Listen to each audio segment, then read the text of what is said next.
ekonomi syariah itu ada apa tuh? Ada channel YouTube-nya. Biasanya saya memfilmkan itu lalu saya upload ke sana. Ya, masih banyak sih emang film-film yang belum diupload kegiatan mahasiswa itu. Contoh-contohnya. Jadi di ekonomi syariah,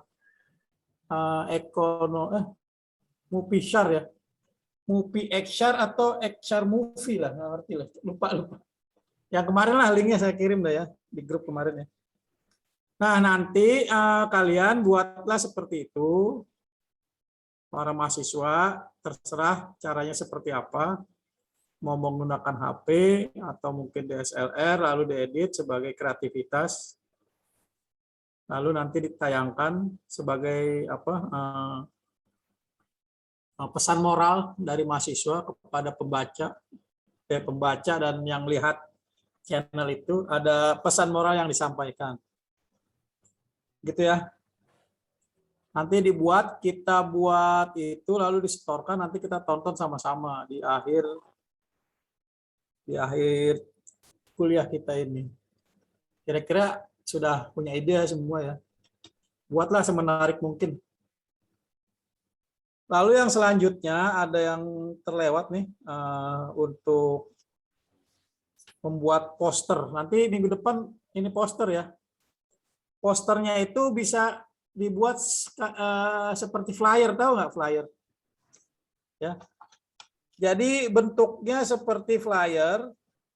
Di situ buat slogan bentuk poster yang bertema ajakan kepada masyarakat, penguasa atau siapa saja untuk bertindak tidak berperilaku korup. Paham ya? Ada tuh aplikasinya apalah yang di HP itu, kalau di HP itu ada aplikasi buat bikin flyer. Tahu nggak? Ada yang tahu nggak aplikasinya? Canva bukan? Canva ya, Pak. Canva ya? Canva, Pak. Canva ya? Pak. Ya, Canva. Ya, nanti buat di situ. Kamu buat apa ide sendiri, ide orsinil lah, ide orsinil, ajakan atau bentuknya slogan itu. Slogan kepada masyarakat, pemerintah atau siapa saja untuk tidak berperilaku korup. Ya, gampang kan di HP ya, tinggal kotak-katik itu. Nanti kita kumpulkan itu sebagai apa? Ajakan ke masyarakat. Jadi kan fokus belajar kita adalah mencegah diri sendiri, mencegah orang lain, serta melakukan perilaku-perilaku yang bertindak koruptif. Itu kan kita ya kegiatan kita dalam mata kuliah ini. Itu sebagai urutan-urutan. Baik, saya akan bantu ini Christine lanjutkan.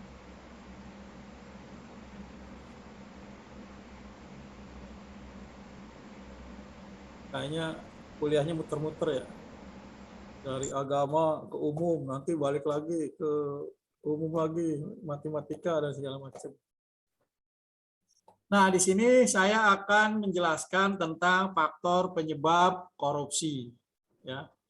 Jadi ada dua faktor penyebab korupsi, yaitu faktor internal dan faktor eksternal. Salah nih. Faktor internal merupakan penyebab korupsi yang datang dari diri pribadi. Lalu kalau eksternal itu adalah faktor yang disebabkan terjadinya korupsi karena sebab-sebab dari luar. Kita kumpas satu-satu ya, apa sih faktor eksternal itu? Nah, seperti satu misalkan, ini aspek sifat tamak, gaya hidup konsumtif, dan moral. Saya ingin bertanya kepada kalian, faktor penyebab korupsi adalah salah satunya karena selama ini terjadi kesalahan tentang cara pandang kekayaan. Semakin banyak orang salah dalam memandang kekayaan, semakin besar pula kemungkinan orang melakukan kesalahan dalam mengakses kekayaan.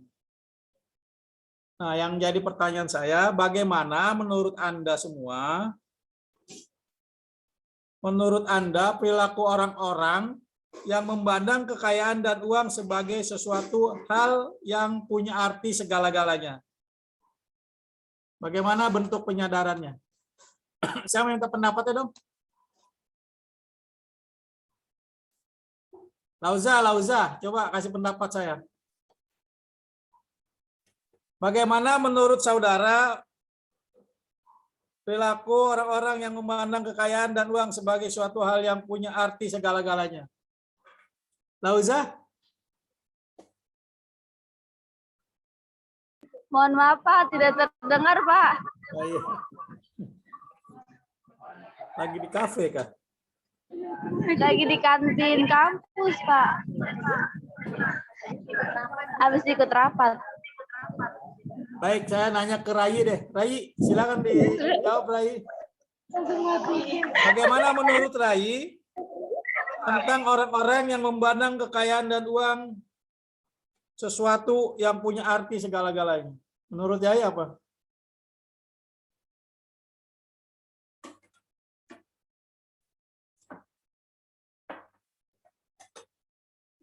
Terdengarkah?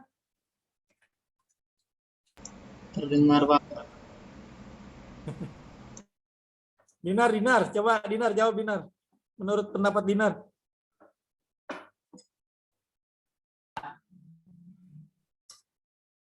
Menyadarkan orang yang memandang kekayaan dari materi ya, Pak.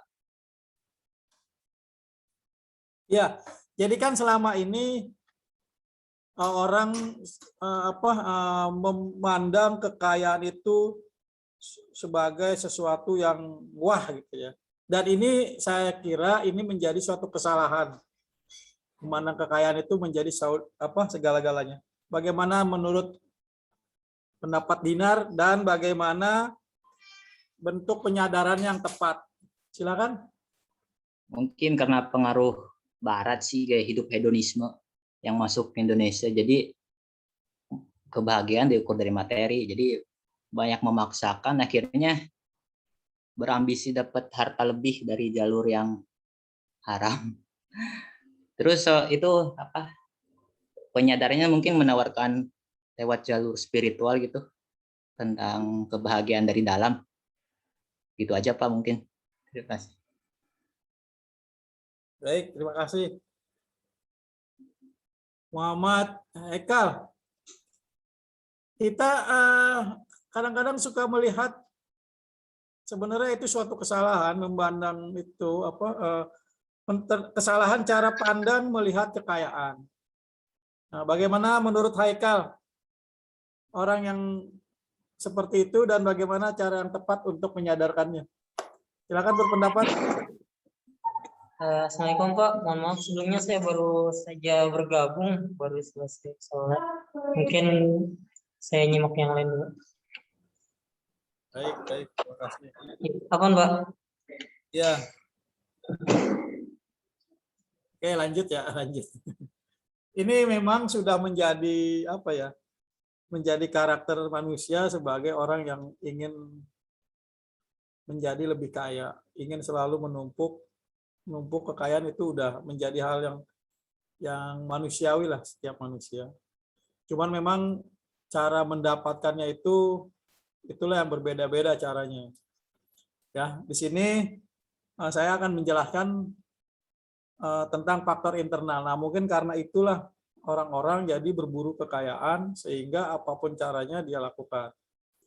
Nah, pertama itu memang sifat manusia itu mempunyai artinya sifat tamak. Pada dasarnya sih tamak. Nah, ini sifat manusia nih. Sifat tamak merupakan sifat yang berasal dari dalam diri sendiri, ya, setiap individu ya. Hal itu terjadi ketika orang mempunyai hasrat besar untuk memperkaya diri dan tidak pernah merasa puas terhadap apa yang dimiliki. Ini memang sudah sifat dasarnya manusia. Biasanya kalau sudah punya satu, ingin dua. Setelah punya dua, ingin tiga. Ya. Sekarang kita koreksi diri kita sendiri. Contoh, kalian sebelum punya sesuatu, anggap aja dah, kalian pernah nggak ngalamin sebelum punya motor? Yang terbersit dalam kalian sebagai, ya kan? Oh, gue punya motor, biarin lah, yang penting jalan. Itu yang pertama terbersit pasti seperti itu. Nggak apa-apalah, yang penting ada motor. Ya, yang penting nggak jalan kaki. Jadi akhirnya diada-adakan motor walaupun itu bekas. Itu yang pertama kali terbersit. Apa-apalah bekas punya. Tetapi setelah punya bekas, pasti muncul hasrat kalian untuk menambah motor yang sudah dimiliki. Pasti itu. Siapa yang berubah kali di sini punya motor? Nah, ya kan, dari yang bekas pasti ingin ditambah-tambahin nih. Loh, ini kalau ditambahin ini agak bagus ya, misalkan ya. Gimana kalau ganti peleknya gitu ya, gitu kan? Atau bannya, atau mungkin nanti ini ganti ke tahun lebih muda dikit aja. Tercapailah itu, misalkan. Tercapailah itu.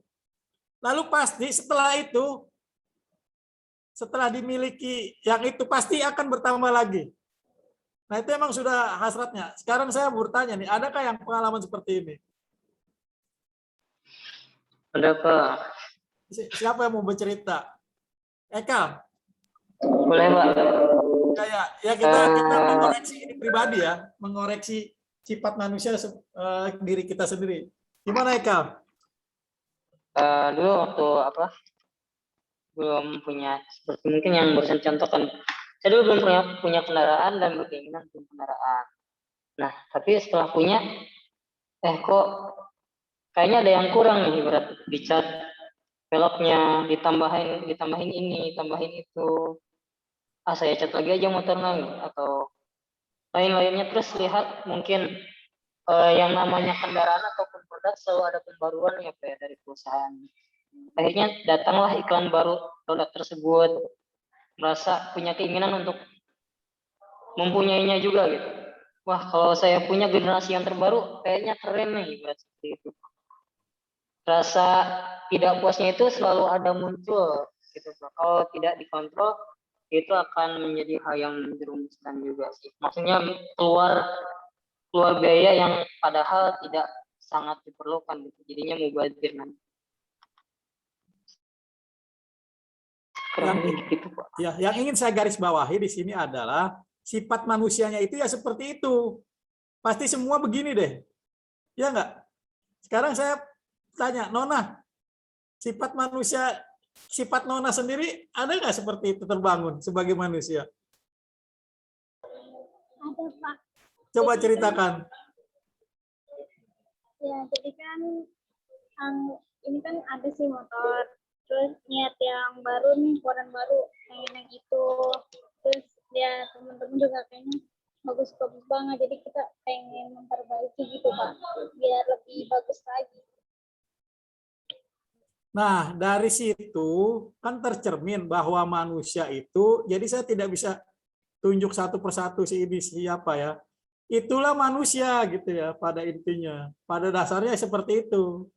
Cuma kalau hasrat itu keinginan hanya sebatas keinginan, itu masih dalam tahap wajar. Tapi kalau sudah melebihi dari batas wajar untuk mendapatkannya, nah itu masuk kategori sifat tamak dan rakus. Tapi kalau masih bisa ditahan dalam batas kewajaran, itu masih bisa dikatakan ya wajar lah untuk memiliki dan terbangun itu. Kalau hanya terbersit, hanya itu dan tidak ada keinginan memiliki yang lebih dengan cara-cara tertentu yang tidak terpuji, misalkan seperti itu. Nah, itu masuk kategori dari aspek tamak itu sendiri, gitu ya. Jadi yang dari cerita Hekal dan Nona itu adalah cerminan dari sifat manusia yang memang ada pada manusia itu sendiri. Gitu. Dan ini memang tidak bisa dihindari. karena memang manusia ya tidak bisa dihindari. Tapi yang kita bisa perbuat sebagai individu adalah mengendalikan itu. Yang menjadi tamak itu ataupun rakus karena hasrat dan keinginan untuk memperkaya diri itu tidak terkendali. Makanya terjadilah berbuatnya untuk mendapatkan kekayaan itu dari hal-hal yang mungkin tidak terpuji lah, kayak gitulah, korup lah. Nah itu pasti saya yakinkan di sini akan mempunyai sifat semua seperti itu. Bila sudah punya satu, pengen dua. Mungkin nanti kamu berpikirnya lain. Setelah punya motor, pikir-mikir nanti pengennya punya mobil. Nanti punya mobil, biarinlah jelek-jelek, yang penting nggak kehujanan. Pasti pengen ganti yang lebih bagus lagi. Dan itu selalu seperti itu. Dan itu pada intinya ya itu adalah sifat manusia. Tapi kalau dalam batas wajar itu masih bisa dipahami. Tapi kalau sudah melebihi cara memperolehnya, bagaimana cara memperolehnya, nah itu sudah masuk kategori aspek tamak. Gitu ya. Nah, dari makna tersebut bisa dipahami bahwa tamak adalah sikap rakus terhadap hal-hal yang bersifat kebendaan tanpa memperhitungkan mana yang halal dan yang haram. Nah, dalam hal ini keinginan-keinginan kita mungkin yang ini kalau misalkan itu dapatnya wajar dari hasil kerja dan segala macam. Nah, itu masih batas-batas wajar. Tapi kalau lebih dari itu, nah itu masuk kategori tamak ataupun rakus.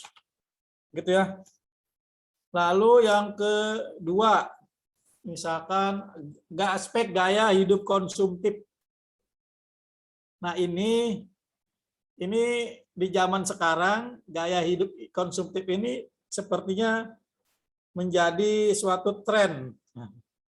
Kadang-kadang biar tekor asal kesohor. Ya. Biar tekor asal kesohor. Sekarang di era sekarang nih, contoh misalkan kamu kalau masuk McD ya, sebenarnya mungkin mau makan ya makannya itu, tapi cuma untuk gaya, itu kan sebagai gaya konsumtif. Siapa yang pernah masuk McD berjam-jam hanya beli teh botol untuk menikmati wifi saja? Siapa yang punya pengalaman ini?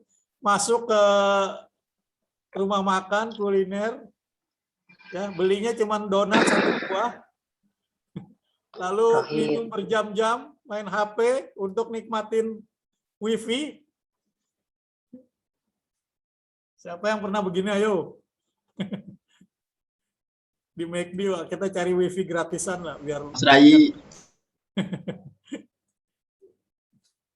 minumnya dikit-dikit gitu supaya nggak cepet habis, kita nikmatin loh. Kadang-kadang beli teh botol satu kotak aja sama donat duduknya 3 jam gitu ya.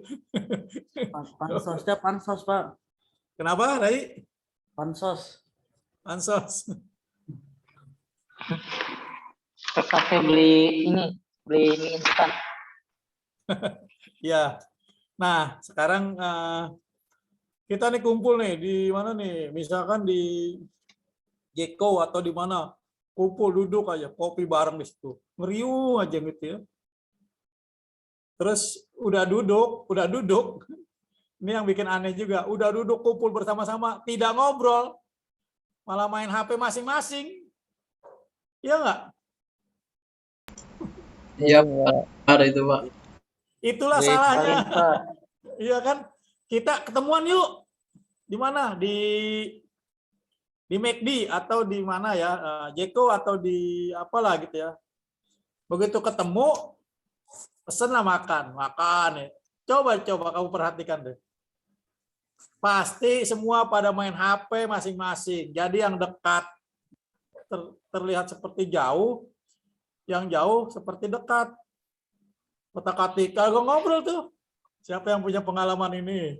Itu dekat kagak ngobrol. Pada main HP masing-masing. Lagi sih sekretaris sana. Rohit, Pak, Rohit.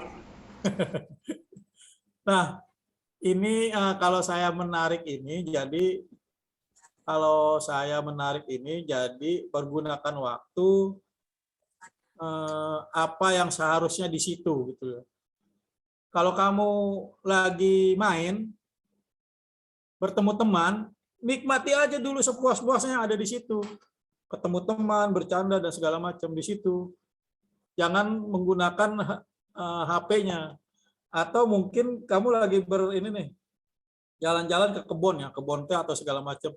Nikmati aja dulu kebunnya, terus aja suasananya dinikmati. Ya. Jadi jangan ubek-ubek sama yang namanya HP gitu.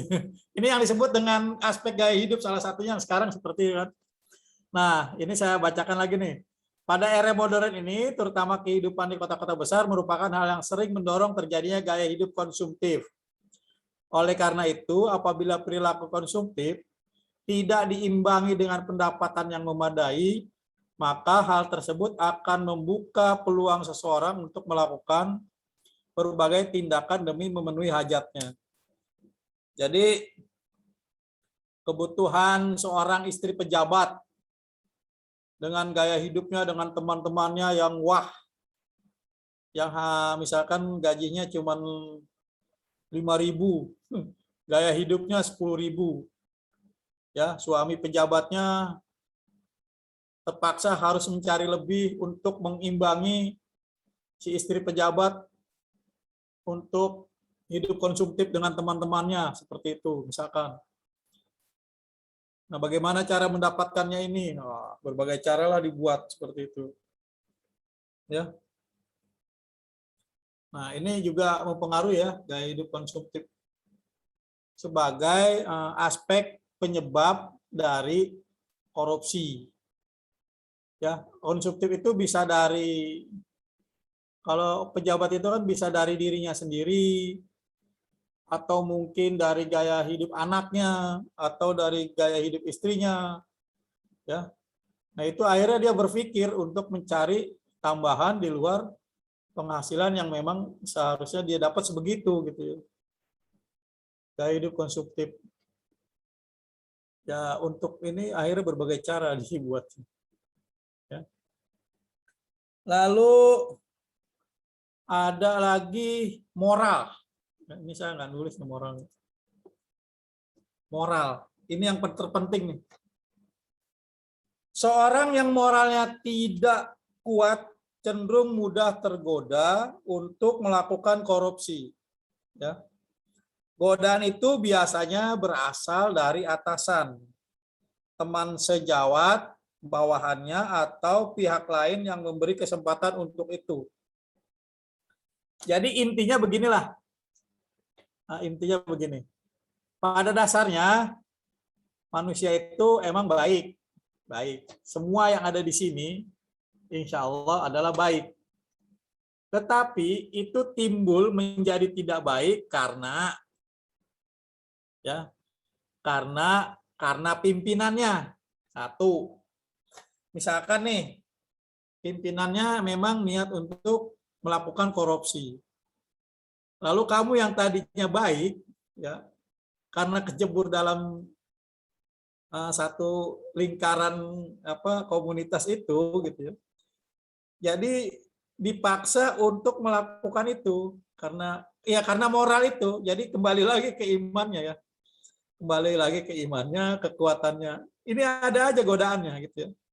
Nah, di sisi kita ini kalau kita bayangkan ya, di sisi kirinya ada yang red devil, yang satunya malaikat, yang ini setan, yang ini malaikat, pasti gini ngomong gini. Ini sekarang saya aplikasikan bener nggak ini? Ada dua pendapat, kiri kanan sama kiri. Pada ini benar atau tidaknya, kamu rasakan pada saat kamu berhadapan sama sesuatu atau masalah yang kamu mempunyai dua pilihan.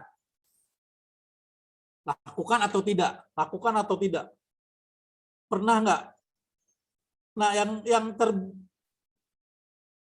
ini bisikan-bisikan itu memang seperti apa ya? menurut kamu seperti biasa. Tapi kalau ditelaah, sebenarnya itu ada bisikan-bisikan itu. Coba deh, pernah nggak ya?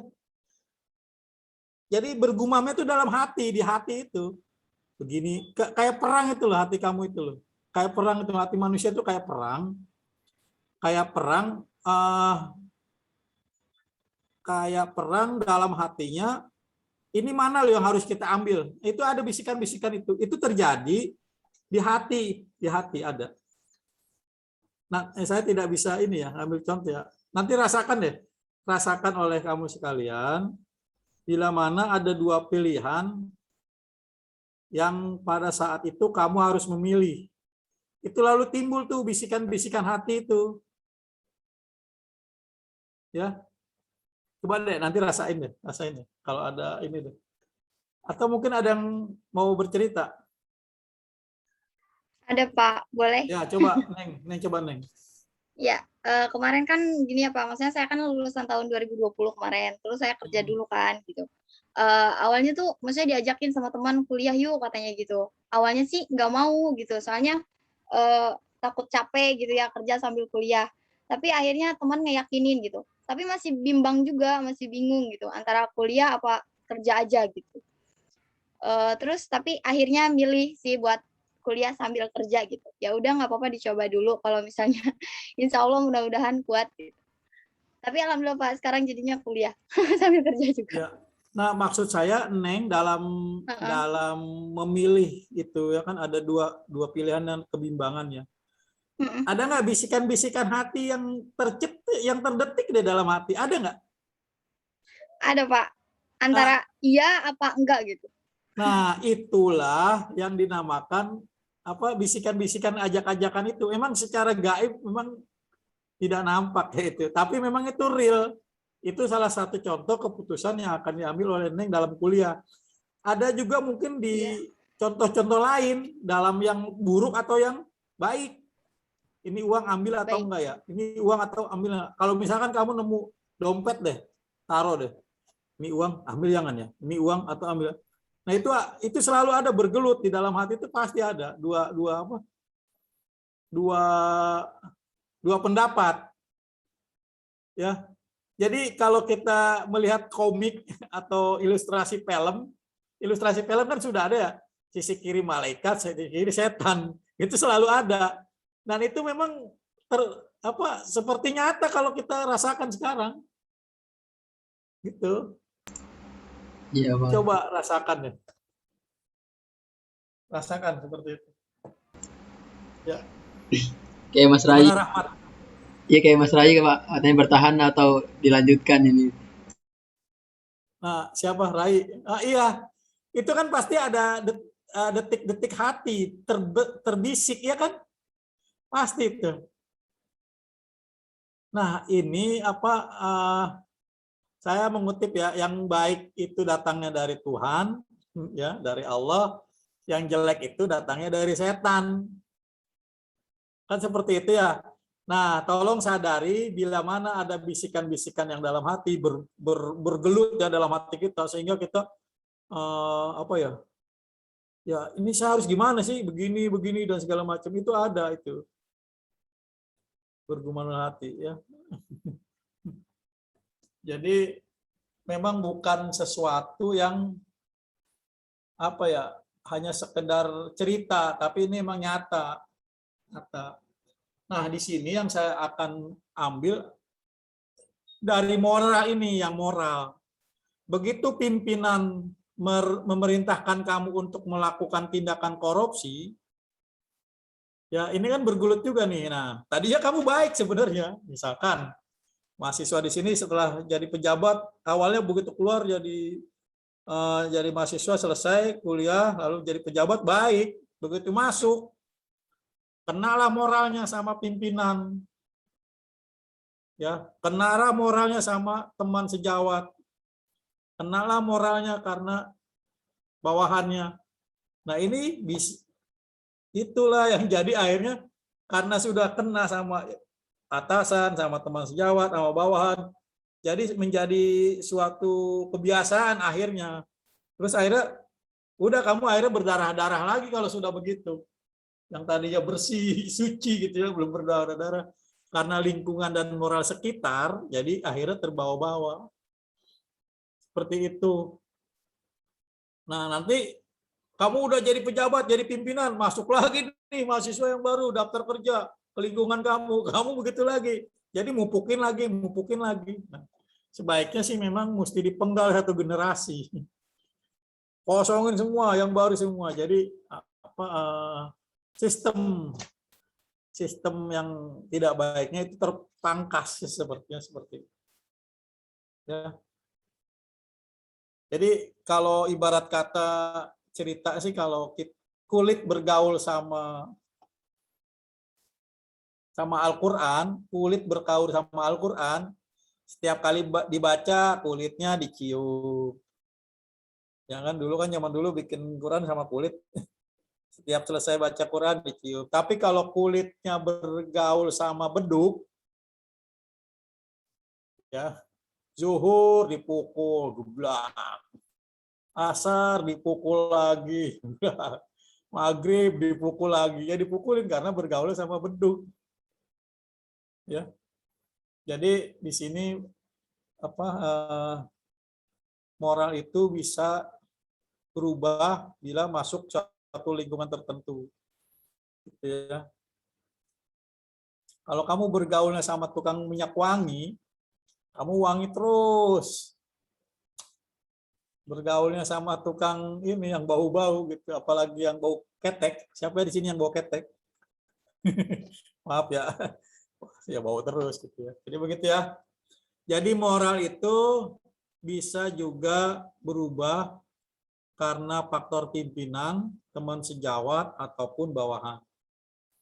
Ya, itu adalah faktor penyebab internal, ya itu satu aspek sifat tamak, gaya hidup konsumtif, lalu moral.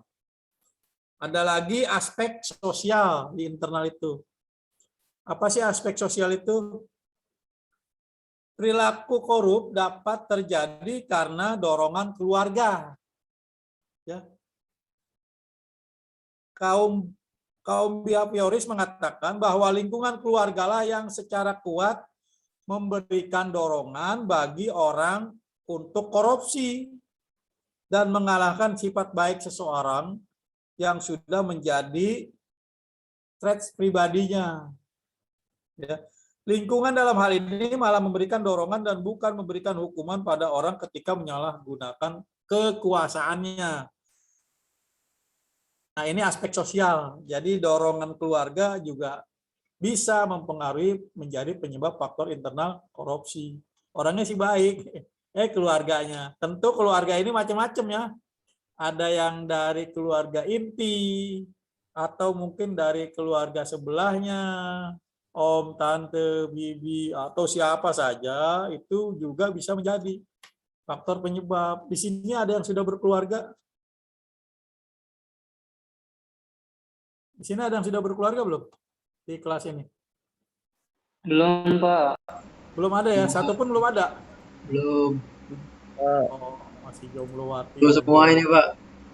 Belum semuanya ya? Nah, sekarang saya menarik untuk lebih lanjut nih. Contoh misalkan ya. Ketika kamu bertemu seseorang, siapa yang udah punya pacar? Punya kekasih? Rahmat udah, Mat? Enggak, Pak. Enggak punya. Kenapa, Mat? Nggak laku, Mat? Iya, Pak. Karena, Mat. Saya pengen yang jujur dong, siapa di sini yang punya kekasih? Kak, udah, Kak? Mas Rai Pastor. kayaknya udah. Mas Rai sih banyak kayaknya, Pak. Mas Rai. Mana Rai? Mas Rai. Pacar BDR, Pak. Adis? Hadir Pak, hadir. Udah punya, Adis? Agak ada, Pak. Gimana Pak? Udah punya belum? Mas Raji itu pas aku nanya Mas Raji. Keterma ada, Pak. Saya mau mengilustrasikan nih, mau mencerita supaya ini berguna ya buat kamu semua. Dalam hal aspek sosial. Yang perempuan aja deh, yang perempuan. Neng, udah punya, Neng? Belum, Bapak. Masa belum pada laku ini, heran saya. Wah, siapa tuh? Stay halal Pak katanya Pak. Yan udah Yan, udah punya Yan. Mas Rai, Mas Rai. Nggak ada, Pak. Nggak ada. Jadi begini ya, begini nih.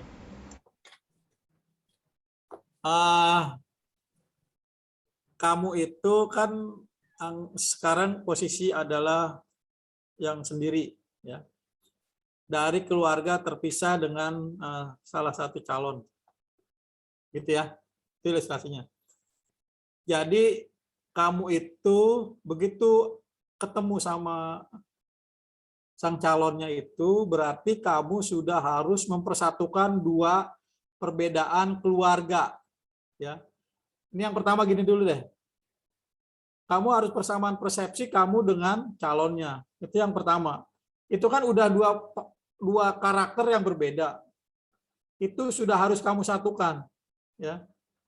Kalian satukan. Lalu yang kedua, di belakang keluarga kamu, di belakang kamu kan masih ada keluarga-keluarganya ya. Keluarga inti kamu, keluarga dari paman, dari uwa, dan lain sebagainya. Si istri, si calon kamu, atau perempuan ya calon suami, anggap aja seperti itu juga ada keluarga juga kan di belakangnya. Keluarga inti, keluarga uwa, keluarga bibi, dan lain sebagainya di dalamnya yang mengelilingi kamu. Ya kan? Nah, kalau sudah bertemu, berarti tugas kamu sebagai seorang yang berpasangan berarti harus mempersamakan karakternya. Kamu harus bisa menyeimbangi setiap karakter yang berbeda yang ada di belakang kita ini siapa keluarga-keluarganya. Ya kan? Nah, kadang-kadang kan nggak enak, ini bibi, ini sedangkan begini. Nah, begitu ada masalah, kadang-kadang masalah itu tidak timbul dari antara kamu dengan dia, dengan calon misalkan. Tapi masalah ini bisa timbul juga karena keluarga yang ada di belakang kamunya, keluarga kamu, atau dari bisikan keluarganya si calon, dan segala macam. Itu kan, nah itu terjadi, itu ada terjadi seperti itu ya. Nah, begitu kamu misalkan bersatu, anggap saja menjadi seorang pejabat gitu ya. Nah, dorongan keluarga ini macam-macam, bisa dari keluarga si istri, atau dari keluarga suami, atau dari belakang-belakangnya. Si ini nih nggak enak nih, ini kan saudara ini, gitu kan, seperti itu ya. Nah, dorongan-dorongan seperti itu. Udah masukin ini kan masih keluarga, ini kan gini, segala macam. Nah itu, jadi lingkupnya sangat kompleks sekali. Jadi cara untuk mengantisipasi ini tolong diakomodir dipilah-pilah ini masalahnya apa loh, ini seperti apa loh, supaya nanti kalian misalkan menjadi seorang pejabat itu tidak salah ambil keputusan, jangan mengikuti semua dorongan keluarga yang tidak baik itu akhirnya karena merasa tidak enak, akhirnya melakukan yang tidak baik. Itu ya lingkupnya seperti itu ya. Kalau mau ini keluarga ya mungkin ibu bapak kalian juga kan seperti itu. Artinya banyak sekali aspek sosial dari dorongan keluarga itu besar sekali. Oke, nah seperti itu saya kasih gambaran. Semoga yang belum melakukan ini semoga dilakukan oleh Allah Subhanahu wa taala. Semoga cepat laku. Amin.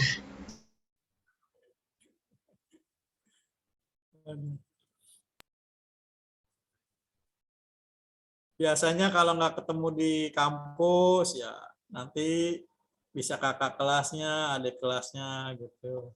Di 2016 apa berapa ya? Ya, gimana Rahmat? Siapa Kalau tadi, Rahmat atau Adis? sambil punya pacar itu gimana, Pak? Pusing nggak, Pak? Kuliah. Ya gitu, ntar kalau doa Bapak dikabul gitu ya. Oh, nggak apa-apa. Justru menjadi penyemangat. Jadi penyemangat kalau kemana-mana kuliah itu kan rajin datang gitu ya. Ya. Jadi buatlah sesuatu yang memang itu menjadi tindakan positif buat kita gitu loh. Nggak ada salahnya begitu juga, tapi kita tetap semangat, diambil sisi positifnya. Bukan malah jadi tidak baik, malah baik, wah rajin. Kuliah libur pun datang ke kampus. Pagar belum dibuka, buka. Nah, ada yang seperti itu ya, ada sejarah juga. Jadi apa ya? Ada yang ketemu itu mahasiswa XR itu setelah selesai kuliah berkeluarga, padahal tadinya satu kelas kayak temen gitu ya. Nah, akhirnya itu berkeluarga. Ada satu kelas 2 pasangan di mahasiswa XR itu tahun 2016. Jadi satu kuliah itu 2 keluarga ngajar itu. Kalau lagi ambak-ambakan cemberut-cemberutan gitu. Diem aja, duduknya pisahan kalau lagi kuliah. Adalah cerita seperti itu. Kalau kamu lihat foto-fotonya di XR ada. Oke, saya simpulkan bahwa faktor internal penyebab korupsi itu satu adalah sifat tamak. Yang kedua adalah gaya hidup konsumtif. Itu faktor penyebabnya. Yang ketiga adalah moral. Yang keempat, aspek sosial. Lanjut ya. Sekarang apa aja sih dari faktor eksternal? Sekarang kita faktor eksternal. Aspek aspek politik. Nah, ini mungkin aspek politik udah bukan menjadi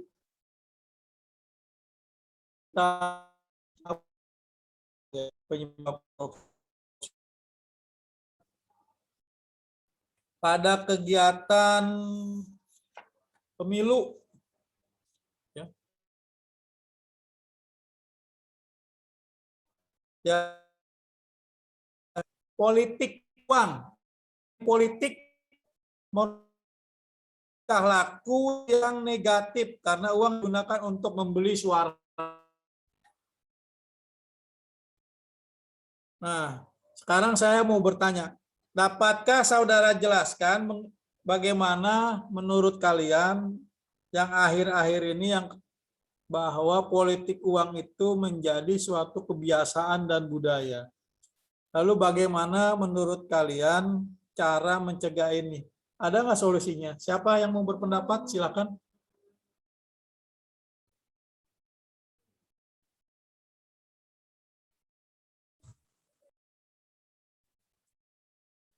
Ada ini ya, apa tuh? Ada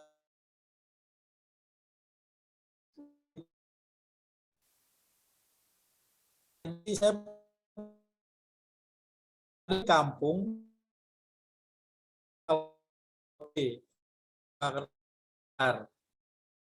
ya. Jadi sebelum dia mencalonkan diri, uang untuk membeli tanah, membeli rumah, membeli mobil dan segala macam. Itu lagi masa kampanye nih. Dia beli itu. Lalu setelah jadi, dia kan jadi ya anggota DPRD akhirnya. Terus akhirnya laporan kekayaannya itu memang laporan kekayaannya dia memang kaya gitu. Padahal duit kayanya itu adalah hasil oleh pinjem, sehingga ini tidak terdeteksi. Oh, emang dia begitu nyalon kaya, padahal pas dia beli barang-barang itu dia tidak membayarnya dengan uang pribadi, tapi boleh minjem. Itu pinter juga dia mikir gitu ya. Dan akhirnya untuk membayar utang-utangnya itu pas dia jadi anggota DPRD, yaitu dengan cara apapun dia itu akhirnya memang tidak terdeteksi orang ini punya uangnya dari mana gitu ya. Jadi kan kalau anggota dewan, pejabat dan segala macam, laporan kekayaannya itu kan setelah menjabat baru melaporkan saya punya uang sekian, saya punya uang sekian dan segala macam. Nah, itu ada orang kayak gitu. Jadi dia pinter juga dia. Pinter juga, jadi dia sebelum jadi dia beli dulu tanah, beli mobil, uangnya boleh minjem gitu. Tapi sih memang kalau apa ya, proses politik itu memang sudah kental seperti itu, nggak bisa dihindari lagi. Ya, nggak susah. Kalau di kita ya susah gitu. Dibilang politik itu bersih itu susah, semuanya nggak ada yang bersih, kotor lah. Lalu dengan money politik itu sudah menjadi sesuatu hal yang biasa. Gitu ya. Lalu yang selanjutnya, ini faktor politik ya. Ini saya, ya, ini sudah dibaca kan? Disadari atau tidak, sebenarnya korupsi dipahami seolah mendarah daging dalam seluruh bangunan dan mata rantai birokrasi. Ini tadi sudah saya jelaskan. Ya. Ketika angka kemiskinan kian membesar, pelanggaran hukum dilakukan tanpa sungkan oleh elit politik. Dan realitas korupsi terjadi di setiap ruang serta penyalahgunaan kekuasaan. Terus terjadi pada kenyataan yang demikian, maka ruang politik merupakan salah satu sarana melakukan korupsi. Hal ini dapat dilihat ketika terjadi instabilitas politik atau ketika politisi mempunyai hasrat untuk mempertahankan kekuasaannya. Ya. Kalau ini terasa lah sama kita, kalau udah musim panas politik baru ya, uang ini nggak berseri nih. Hal yang kedua, aspek internal. Daripada penyebab korupsi itu adalah aspek eksternal, yaitu aspek hukum. Nah, hukum bisa menjadi faktor terjadinya korupsi dilihat dari dua sisi. Satu sisi dari aspek perundang-undangan, dan sisi lain dari lemahnya penegakan hukum. Hal yang menjadikan hukum sebagai sarana korupsi adalah tidak baiknya substansi hukum, mudah ditemukan aturan-aturan yang diskriminatif dan tidak adil, rumusan yang tidak jelas dan tidak tegas, sehingga menimbulkan multitafsir. Nah, contoh yang sekarang lagi hangat-hangatnya. Kamu pernah nggak baca media sosial? Baca atau melihat ya, ada perbedaan hukuman antara pelaku kejahatan yang satu dengan yang lain. Contoh lagi, misalkan nih, siapa tuh yang Joko Chandra, buronnya 11 tahun, korupsinya sekian miliar, hukumnya cuma 3,5 tahun. Sekarang lagi yang jadi pertimbangan, contoh lagi, Habib Rizik, anggap aja seperti itu, membuat kerumunan, dihukumnya 4 tahun, lalu beda-beda tipis sama yang Joko Chandra yang sudah buron 11 tahun. Nah, ini kan menjadi satu tanda tanya gitu loh. Ada apa di perundang-undangan sehingga kok hukumnya hampir ini ya, satu sisi ini korupsinya gede, yang satu sisi kelakuan seperti ini hanya segini, yang ini seperti ini kok sama gitu. Pernah kalian pernah melihat media sosial seperti itu? Ada perbedaan.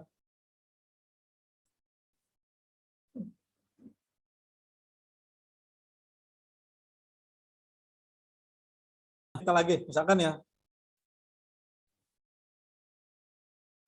Ada lagi di media sosial siapa yang penyiram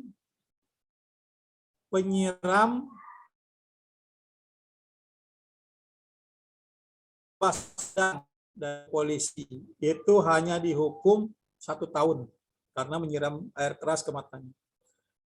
Lalu ada yang dihukum 4 tahun karena memasang poster apa gitu ya. Ada tuh di media sosial, saya lupa. Ini sudah tidak adil juga. Kemarin ada berita meringankan Menteri Sosial Juliari Batubara. Yang meringankan lebih heran lagi karena dia sudah dibully karena kasus korupsinya di media sosial. Sehingga minta diringankan karena itu. Gitu. Terus ada lagi yang Pinangki, Jaksa Pinangki. Tahu nggak Jaksa Pinangki? Jaksa Pinangki awalnya divonis 8 tahun. karena dia bekas mantan jaksa, yang nuntut adalah teman-temannya, akhirnya dikurangi lagi 4 tahun, dari 8 tahun ke 4 tahun. Nah, ini kan ada apa di balik itu semua. Nah, ini adalah faktor eksternal dari aspek hukum tindak korupsi. Jadi ada apa di belakang ini gitu. Ya. Mungkin kamu pernah juga melihat atau mendengar atau keluarga atau tetangga begitu tertangkap sama aparat polisi, ya. Lalu di dalamnya kan ada nego-nego khusus. Ini mau dilanjutkan atau tidak, atau mau diselesaikan di sini sebelum naik ke tingkat yang lebih lanjut. Siapakah yang yang punya cerita ini? Entah tetangganya, entah temannya, atau siapa. Ada nggak yang cerita seperti ini?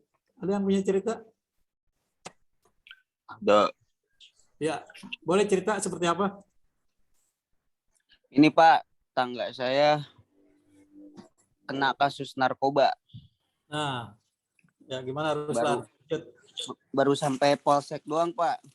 Nah disuruh nego kalau mau dibebasin harus bayar 80 juta Pak. Nah. Kalau nggak bayar 80 juta berarti lanjut ke BNN. Nanti di BNN lebih gede lagi tuh. Iya betul ya. Pak. Jadi 80 juta dibayar 80 juta Pak. Ya itulah. Nah itu bukan menjadi rahasia yang rahasia ya, itu menjadi rahasia umum di lingkungan kita. Jadi gini ya, di polsek nggak ditebus, naikin lagi ke tingkat selanjutnya, ke Polres atau ke BNN kalau narkoba.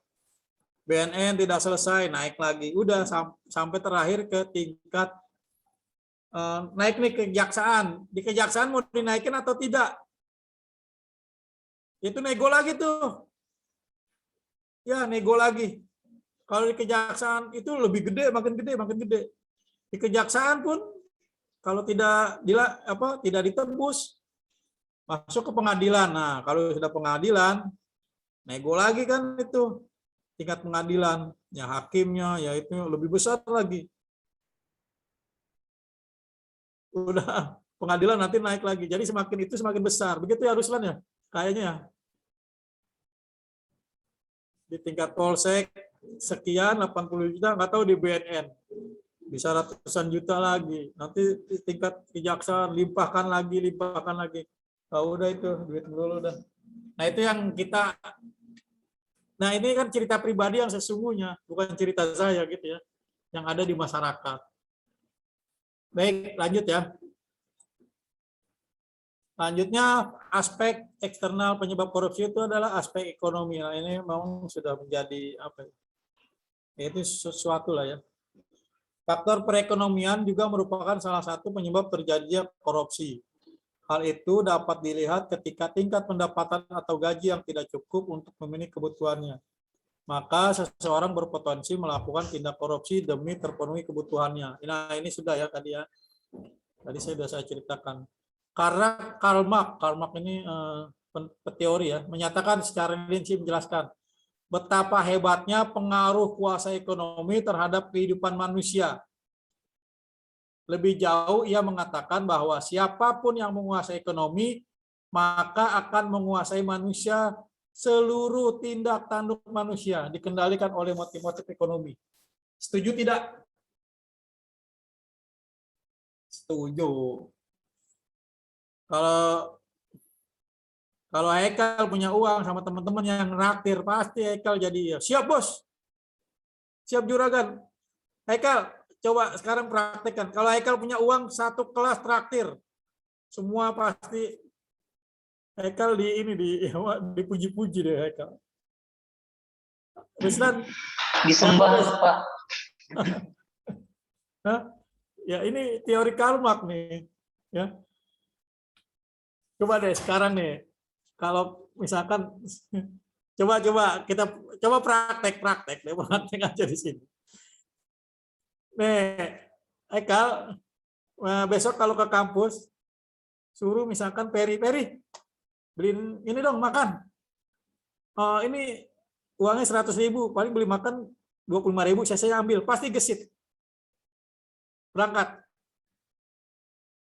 Oh iya, gue mau, gitu.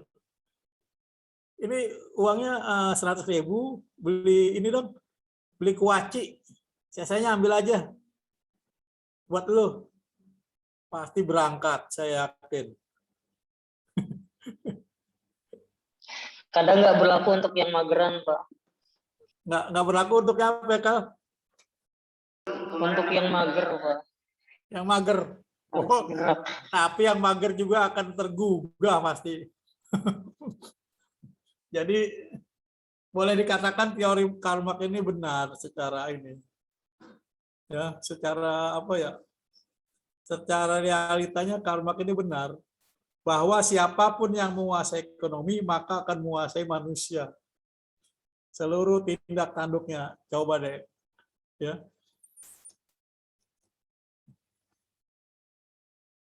Oke, lanjut ya, lanjut. Ini udah selesai. Dikit lagi nih ya. Lalu aspek organisasi. Organisasi dalam hal ini adalah organisasi yang arti yang luas, termasuk sistem perorganisasian. Ya. Organisasi yang menjadi korban korupsi atau di mana korupsi terjadi biasanya memberi andil terjadinya korupsi karena membuka peluang atau kesempatan terjadinya korupsi.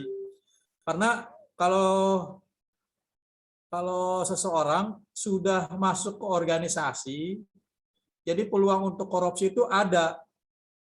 Karena organisasi itu kan ada ketua, ada bendahara, ya, ada yang pegang uang, gitu ya. Ada kegiatan di sana. Nah, peluang untuk melakukan korupsi ya ada di sana. Sekarang di kelas, siapa ketua kelasnya, siapa sekretarisnya, siapa bendaharanya. Nah, si bendahara ini mungkin kan pegang uang juga, atau ada kegiatan dan segala macam. Nah, ini ada peluang di sini. Nah, jadi aspek eksternal organisasi untuk melakukan korupsi dari organisasi ini sangat terbuka dan ada kesempatan. Begitu. Ya, jadi bila mana itu sudah terbentuk organisasi, nah peluang eksternal dalam hal untuk melakukan korupsi itu ada kesempatannya di dalam. Ya nggak sih gitu ya? Coba deh dalam kegiatan apapun deh, tiba-tiba terbentuk panitia Agustusan, terbentuk organisasi. Nah di situ peluang untuk melakukan korupsi ada di situ. Ada kegiatan apa lagi dan lain sebagainya, gitu ya. Jadi setiap aspek eksternalnya ada aspek organisasi. Nah, yang terakhir, nah, sebentar lagi kita selesai. Aspek-aspek penyebrosi dalam sudut pandang organisasi, kurang adanya sikap keteladanan pemimpin. Yang kedua, tidak adanya kultur budaya organisasi yang benar. Lalu yang ketiga, kurang memadai sistem akuntabilitas. Lalu yang keempat, kelemahan sistem pengendalian manajemen. Nah, ini adalah aspek penyebab korupsi dalam suatu organisasi. Ya, ini yang terutama nih. Sikap keteladanan pemimpin, tidak ada yang kultur budaya organisasi. Ini yang seperti ini.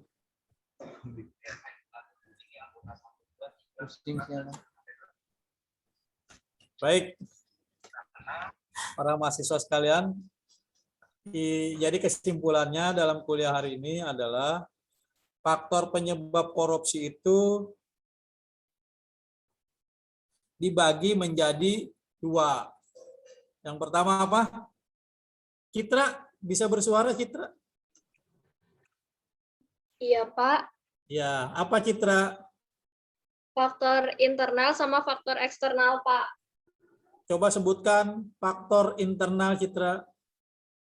Faktor internal itu ada dua.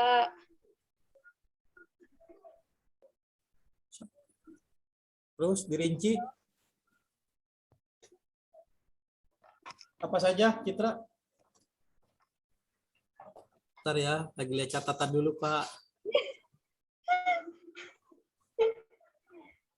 faktor internal itu ada dua, yaitu Bentar Pak, saya lagi cari catatan dulu.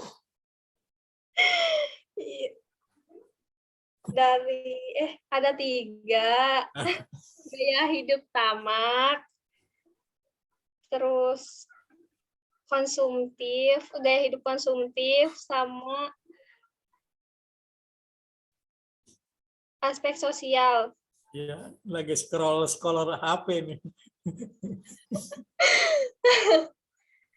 Faktor Kalau yang internal eksternal apa Citra?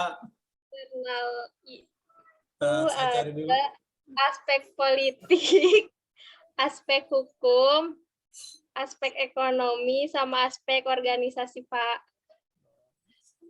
Udah, scrollnya udah.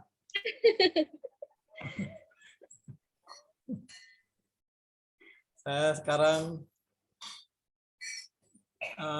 siapa nih? Mastur. Ulangi lagi dong, Mastur. Mastur.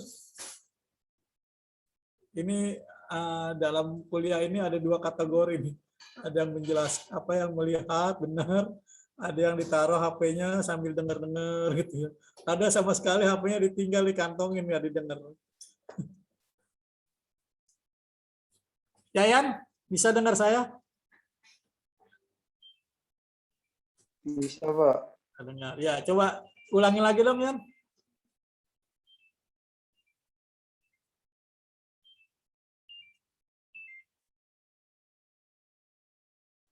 Gimana, Yan? Ulangi lagi, Yan.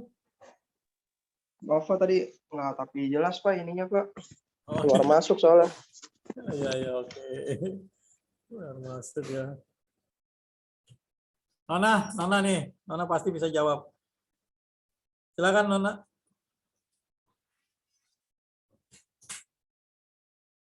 Kalau nggak bisa jawab,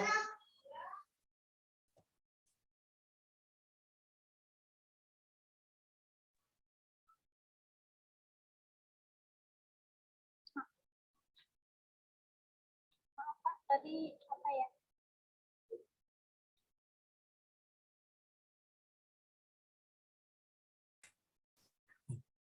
oke. Saya coba tes. Is, bisa dengar suara saya?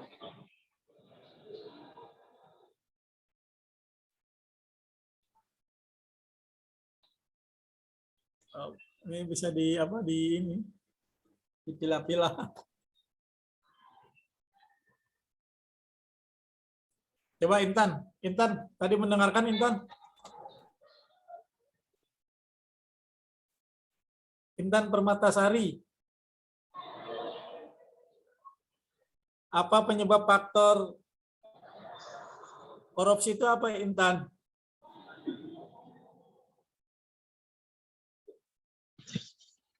Oh, nggak mendengar. Baiklah kalau begitu. Baik, saya ulas saja dari awal. Jadi kesimpulan kita untuk kuliah hari ini adalah faktor penyebab korupsi itu ada 2, yaitu faktor internal dan faktor eksternal. Faktor internal itu aspek perilaku individu, yaitu yang pertama sifat tamak atau rakus, yang kedua gaya hidup konsumtif, dan yang ketiga adalah moral. Lalu ada aspek sosial, itu faktor internal. Lalu faktor eksternal itu di dalamnya itu 1 karena faktor politik, lalu faktor apa tuh? Faktor hukum, faktor ekonomi, lalu faktor organisasi. Baik. Nah, itu kesimpulan kita kuliah hari ini. Nanti kamu akan lanjut mata kuliah selanjutnya. Tugasnya untuk pertemuan ini adalah kamu buat semacam flyer dengan aplikasi apa itu namanya, Canva ataupun apa, terserah. Yang penting ada dalam bentuk flyer.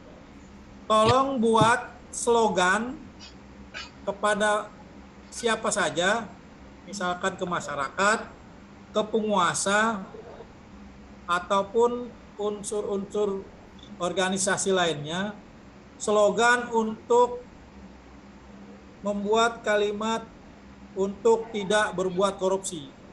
Ya. Tolong nanti diupload ya di itu ya, di tugas e-kampusnya. Dari sekarang kamu siapkan flyer itu buat. Paham ya? Paham, Pak. Paham. Terima kasih. Bikin slogan aja ya, Pak ya? Bikin slogan aja ya? Nah, Ferry? Bikin slogan aja ya? Ya, bikin slogan. Slogan itu saya harapkan adalah karya orsinil kalian. Bukan berdasarkan karya-karya orang lain yang hanya mengutip. Saya ingin itu adalah karya orsinil, bahwa itu orsinil buat kalian semua. Buatan kalian semua, ya. Gitu ya. Paham ya? Baik, Pak. Itu ada kok aplikasinya, apalah namanya, Canva atau apalah itu. Kamu kotak-katik aja di HP, nanti kalau sudah ada, tolong diupload. Baik, Pak. Nah, sebelum ditutup, ada pertanyaan nggak?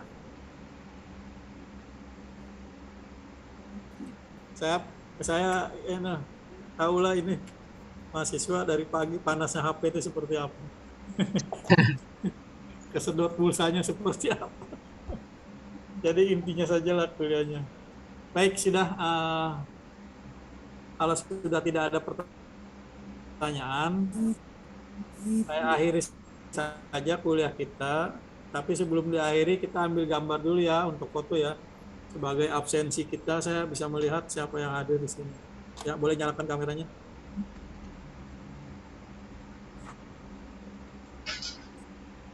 Ya, bersiap. 3, 2, 1.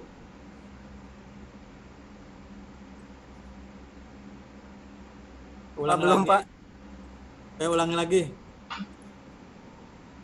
3, 2, 1.